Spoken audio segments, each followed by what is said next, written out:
What about love, Abraham? What if I haven't had anyone for a long time and in my life, and I want that ideal perfect relationship that may or may not really exist on this plane? And there are two things that are hanging you up, and we're going to explain to you clearly what both of them are. The first is the flawed premise that there is a perfect relationship, and this is why. Because the perfect relationship, you got ready to be ready, and now it's perfect and all the flavors chewed out of that gum. Because a perfect relationship is a relationship that continues to put more potential into the vortex so that there is steady new realization. A perfect relationship has enough contrast within it to keep both asking for more and each in vibrational alignment so that they realize the new that is coming, so that it's always fresh and always new. So the flawed premise is that you need to find one already perfect instead of realizing that you will continue to become it together, you see.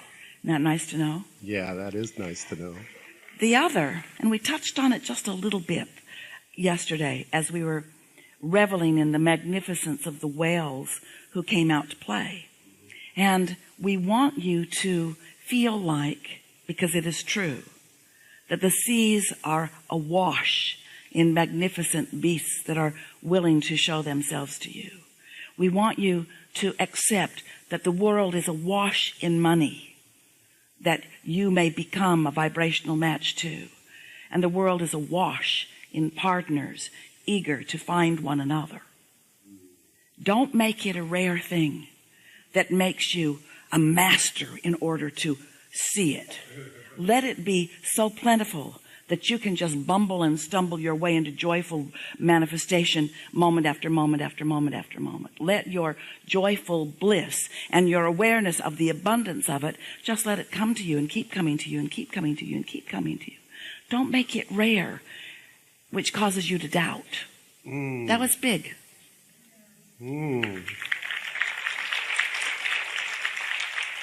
Because every time you've lived something that caused you to ask for a little bit of this or a little bit of this or a little bit of this, some companionship or a good conversation or someone to share a meal with or someone to continue a lifetime joke with or. There are all of these wonderful things that are part of these relationships. And as you move through your day, and you have been for a while, you've been creating this relationship, but in the process of it, because so often humans are knowing what they're asking for and also noticing that it hasn't come yet. You started to say that and we kind of cut you off. So you put a desire and an equal resistant thought in there together. And when you begin to notice the abundance of resistant thoughts, then you understand why it's taking longer than it needs to.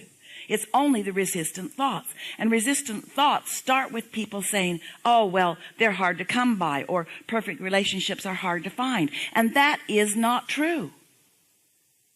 You have the ability. You've created in your vortex. So it is a reality that is real. It's a done deal. All you have to do is relax and allow yourself to be led to it, and not to demand that the universe take you right to it right this red hot minute, in the same way that the farmer would not stomp on the ground and demand that the corn come up now and give him some ears.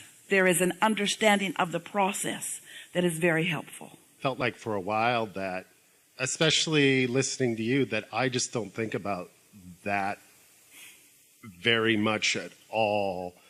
And I wonder if I don't think about it at all because it's a wall Maybe. blocking disappointment or something. Maybe if you don't think about it because it's unpleasant to think about it. And if your only choice is to feel unpleasant when you think about it or not think about it, we would say don't think about it. Right.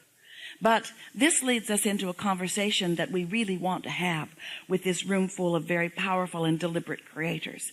Because you got to wonder. So we say you create your own reality, and then we say just chill and don't think about that much.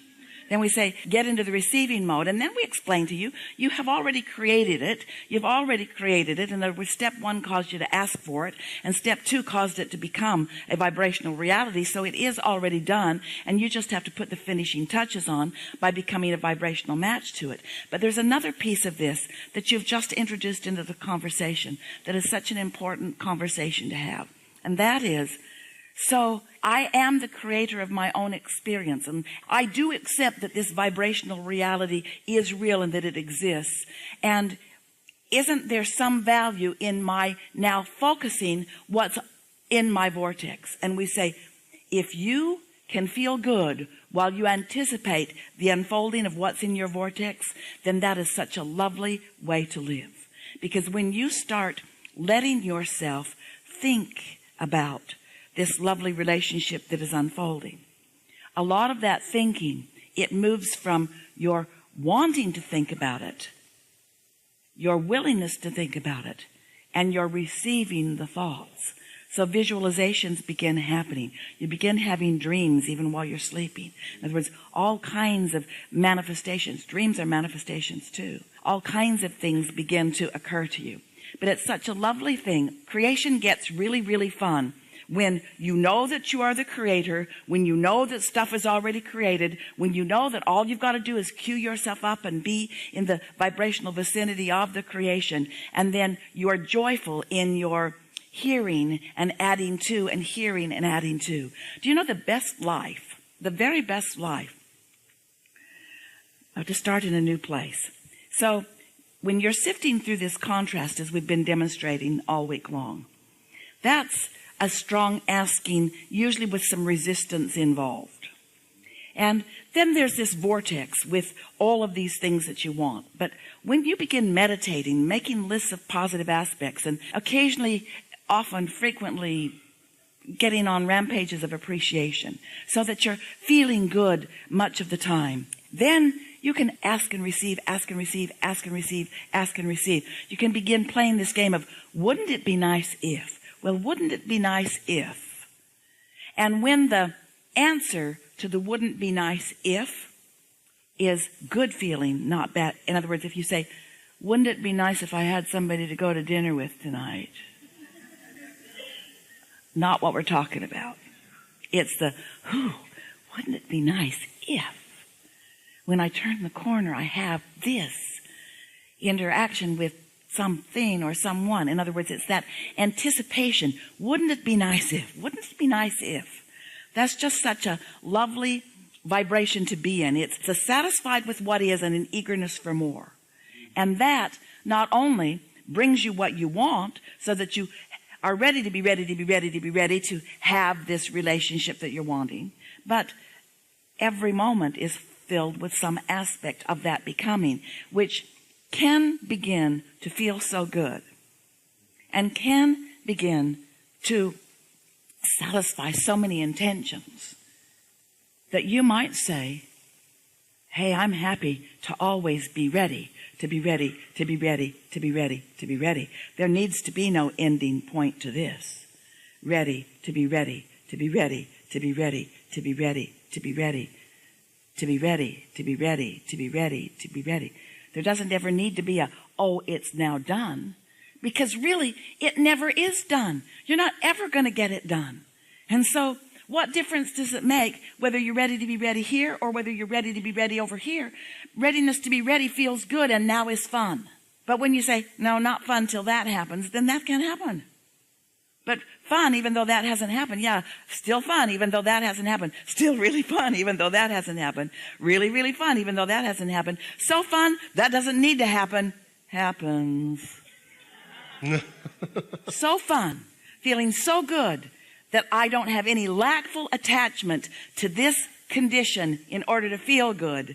Now you're living happily ever after. Yeah. Enough?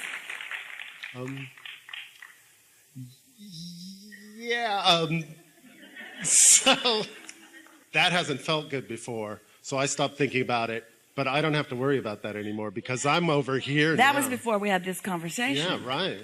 That was then. And that's why we don't want you to go back. That's old stuff. Explaining, well, I feel now because is like unnecessary and not all that helpful. But wouldn't it be nice if? That's a whole different vibrational stance, isn't it? There's a eager, optimistic, looking, and there's an asking in that, isn't there? Wouldn't it be nice if? Wouldn't it be nice if? Esther says, because for a long time, she didn't quite get this one piece. Because she believed that she understood that she is the creator of her own reality.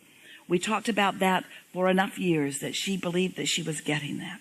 And she began to understand rather clearly what being in the receptive mode is. But then she began wondering when she would hear us say, and the universe will surprise and delight you. And she would think, well, how can it surprise me when I put it all in there? I know everything I've asked for. So really, how big can this surprise be? And we say, you have no idea the infinite resources and the infinite ability to tie these things together and deliver them to you in ways and timing that you least expected. When you get into that vibrational place where you're not dictating every detail, but you're open to the infinite intelligence of this magnificent creating that we were all a part of. So when we say, you create your own reality, hear this. You create your own reality, but who is the you that we are talking about? Well, it's the you who came forth into this personality, and it's the you from which you have come, and it's the you standing here in this personality, and it's the you who is your inner being, and it's all of the yous that the universe has brought the cooperative components to. In other words, you create your own reality, but you in your physical body can only focus upon what you're doing with your mental personality, thoughts in any moment in time. And when you accept that you are all of this and that your now in this moment part in all of this is to radiate your joy as far as you can in any moment in time. And that's what your quest is, and that's what you become good at. Step 1, you ask. Step 2, source answer. Step 3, you're in the receiving mode. Step 4, you are the master of that. You're really, really, really, really good at that. And step 5 is you're so good at it that when you slip back into step 1, you don't even care because you know that that's what the process is. Jerry wanted to put on the spine of all the books, self-help from your total self. Because he wanted you to get the sense that we are really all in this together. And so your inner being is playing your inner being's part. Source is playing the part of source. All the cooperative components are playing the part of all the cooperative components. And your part is just to chill as much as you can chill and positively anticipate as much as you can positively anticipate. And be awake. Get out of bed. Get out there where the world is. Be alive in the world. Be eager in the world. Be accessible to source energy to put you in the right place at the right time with a never-ending stream of inspiration and impulse. That's a good suggestion. And don't forget about the fairies of the universe. I love that part of the cerebrus. Oh, the fairies of the universe. The fairies of the universe, all of these cooperative components, all these balanced counterparts. For every desire you have, there is an answer to it out there in the world. And they're already hooked up. All you got to do is hook up. And all that your vortex is already hooked up will then stream into your experience. Thank you so much. Really good. Really, really good. Really good.